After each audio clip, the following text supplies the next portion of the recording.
L'artigianato della Marca parla al femminile, sono 3.562 le imprese gestite da donne, il 16,4% del totale delle imprese artigiane, un dato che colloca la provincia di Treviso al quarto posto in Veneto e al 35esimo in Italia. Sono soprattutto i servizi alla persona ad impiegare le imprenditrici della Marca, seguono manifatturiero, costruzioni, servizi alle imprese. Ritengo di sostenere che sia un dato positivo perché appunto rappresenta un consolidamento delle imprese esistenti e dall'altro lato però c'è anche una consapevolezza nuova di fare impresa artigiana al femminile, perché c'è sempre più l'avvicinarsi all'impresa artigiana e quindi sottolineo anche un po' in questo caso la peculiarità delle micro piccole dimensioni che facilitano la donna ad uso questo termine, utilizzare l'impresa come uno strumento buono per la conciliazione dei tempi di vita e di lavoro. I dati diffusi da Confartigianato fotografano una situazione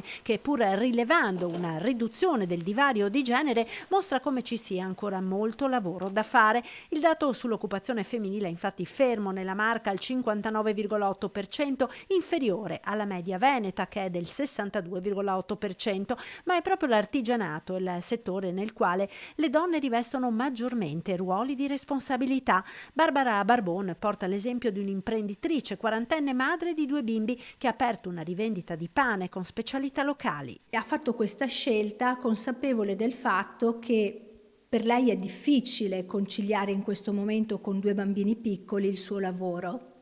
Ha assunto 2 dipendenti e dice: io Barbara ho fatto questa scelta, ma sono felice perché mi accontento anche economicamente di un compenso inferiore, ma ho realizzato un po' quello che era il mio sogno, la mia aspettativa lavorativa, dando anche lavoro a 2 persone.